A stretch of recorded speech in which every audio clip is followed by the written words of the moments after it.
What's up guys, Car Boss here, back from Hong Kong, the Grade 10 card show, which I talked about in my last video. And if I were to summarize my experience with this card show, it'd be one word: amazing. Stick around, I'm going to tell you guys more.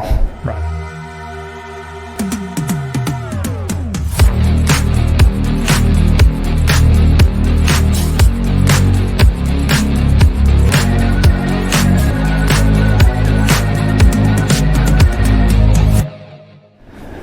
Okay, welcome back guys. So if you guys caught my last video about my preparation for the Grade 10 card show in Hong Kong, I shared a bit of regrets, kind of more like potential opportunity costs and not knowing what I was going to expect to see in the card show, what I was going to hope to achieve in the card show. So I was having a lot of doubts, that I'm going to make the trip worthwhile, having spent so much time and resources actually planning for this trip, and I talked a lot about that extensively in my last video. But turned out that the show was pretty awesome.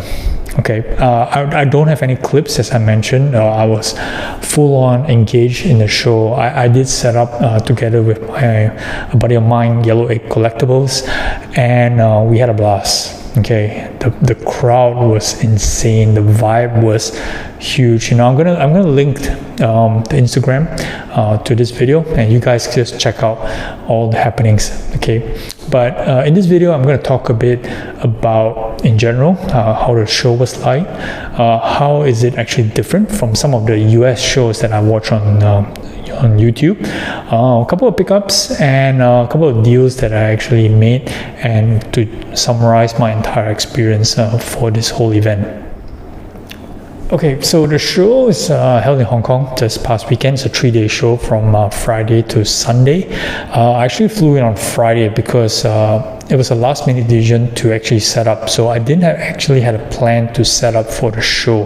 And the plan was actually just to fly in on Friday, walk a couple of hours on Friday, and then whole day of Saturday, and maybe just go around the city on Sunday with my wife, and fly back on Monday. But at the last minute thing, my buddy from Jason from Yellow Egg decided to say, hey, you want to share a table? And I said yep, and I went through all the logistics to get my cards back from the vault, which I talked about in my last video. But long story short, I got in on Friday, which was quite an experience in the beginning, right? So I got in early. My flight was at 10 in the morning and it got delayed, and I only got into Hong Kong. By the time I got to the venue, it was close to 5 in the evening. So the show was supposed to end about 9 o'clock. So, I would have a couple of hours, but I was super beat up, super exhausted. And by the time I was there for about 2 hours, I just felt I was going to collapse, So after about maybe two and a half hours, about 7:30, I decided to just pack it up. But people were just pouring in, and according to Jason, the crowd was like this since morning on Friday, and not morning, but from noon, right? The show started at 12. So the crowd started from 12 and just non-stop for the day. And I did a deal, quite a huge deal on Friday. I'm going to share the pickup right after this. But, looking forward to the next day, whole day of Saturday, and it didn't disappoint. Saturday was insane, right? The show had about, I believe about 80 tables in total, in a mix. I would say it's about 50% basketball, maybe 20% other sports, baseball, football, soccer, and 30% TCG. To my surprise, I was thinking that it's going to be predominantly TCG, but basketball is huge in Hong Kong. Many tables came basketball. There were a bunch of international deals as well, from China, from Thailand, from Philippines. Philippines had a couple of tables, and a lot of local Hong Kong dealers decided to set up. Now, what's interesting was the organizers did a good job on trying to get every single card shop in Hong Kong to participate for the show, which was amazing feat on its own, right? So you had a range of the TCG shops, the sports car stores, everybody was set up, and some of the bigger collectors were there as well to showcase some of the stuff, which was a couple of things that I actually picked up from some of these local Hong Kong collectors who decided to just set up a table and just trying to sell off some extra stuff, and I think they did pretty well overall in this show. So while Saturday was great, Sunday, which usually expect to be a bit quieter, was also quite a mad show, right? I mean, they had events on the stage, and my table was kind of like positioned a bit away from the stage, so we couldn't really see some of the action that's going on, but you could definitely hear the excitement. They had live auctions, they had live breaks, tons of stuff going on, and the crowd was kept pouring in since maybe about like 2 in the afternoon. So it was a bit slow at 12 when we first set up, but by 2 to about 6 it was just insane. People were still buying tickets at around 5 o'clock in the evening on a Sunday just to get into the show. So it was pretty insane, right? So lots and lots of people, that something I didn't really expect coming into this show compared to when I went to Macau last year, not this year, but the first Macau show.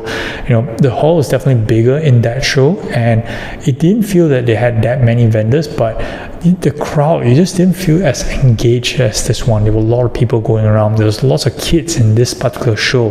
There were some 12-year-olds with amazing collections, right? I saw a kid who was actually had PC SGA, and he had the NT BGS 8.5 out of 99, the true RPA for Shay, which was like 15 grand the card, and he's like 15 years old, I think. 15 years old, and he had it in his case, and he was looking at my stuff, trying to pick up a couple $1,000 SGAs for his PC.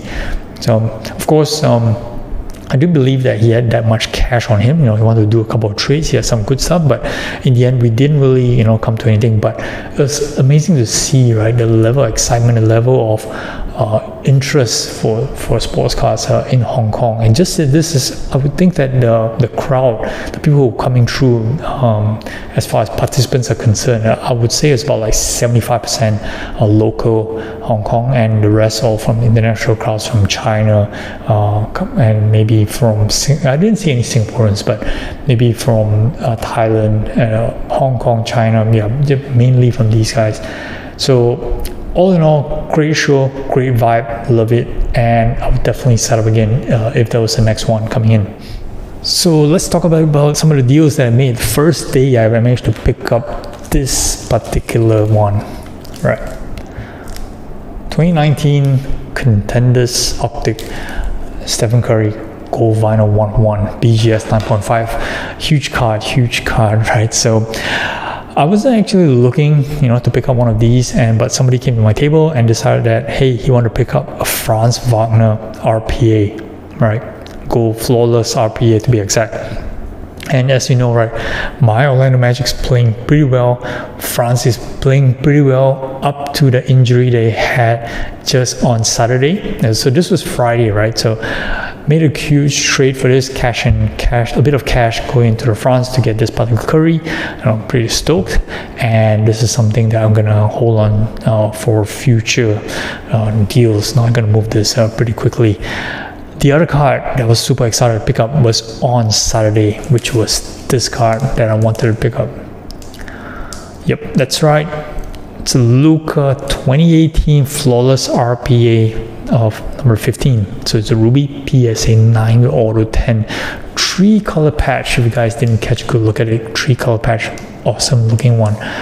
And this is one of a couple of cards that I was actually aiming to pick up. So I went into this show with actually 2 objectives. Okay, now I wasn't there to try and sell as much stuff. Obviously, if there was people wanting to buy my stuff, it was all great. But I wanted to pick up a bomb or 2. Okay, and I wasn't thinking of trying to pick up like a 50k card or a logo man or anything like that. No. This Luka RPA, Flawless RPA, was actually one of the main things that I had on my sights, but I wasn't really sure if I was actually able to encounter any one of this. And true enough, aside from the one that I picked up here, there was actually none other on the floor. And it just so happened that this one I picked up from a guy I met locally. He's a huge collector in Hong Kong, and we did a trade for a Paolo Banchero Select Black Disco 101 PSA 10 and several other cards and some money mixed into the deal. And super excited to pick up this particular one.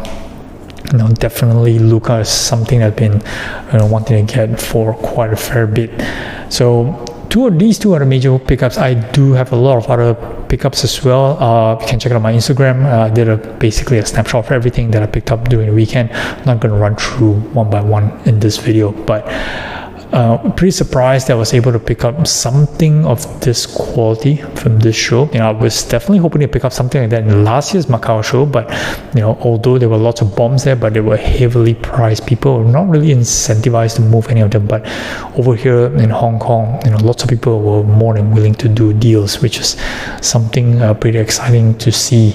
So in conclusion, right, like I said, the Hong Kong show was a surprisingly awesome vibe, right? People were lively, there was lots of movement, there was lots of human traffic, something that you want to see in the show, right? The space, yep, it's a bit tight, I would think, but not sure because generally, Hong Kong doesn't really have like huge halls, or maybe if they were pretty expensive, but I would think it's just nice. 80 people, a crowd kept on filing in, kept on moving. There was always constant activities on every table. My table, I would say, had pretty much not bad traffic, right? So I had a couple of good stuff, Jason had a couple of good stuff, lots of inquiries. I think in totality I did about a dozen deals over the weekend, which was all right. I think compared to some of the videos that you see on YouTube, you see guys keep on doing tons of deals, but normally that's all the deals that they do, right? A dozen deals, and sometimes maybe up to 20, depending on the size of the deals, right? For my case one, most of the pickups were above $1,000 per card, so a dozen deals for me was quite decent in my opinion, especially able to pick up the Steph 101 gold vinyl as well as the Luca RPA, among others. So all in all, great show, loving it. Kind of looking back at the video that I did previously about regret, no regrets this one. In fact, just looking forward to do the next show. Okay, hope you guys enjoy my recap on this. I'm not sure if anybody else would cover the Hong Kong show in English. I think there's lots of coverage in Cantonese for all the Hong Kong media. So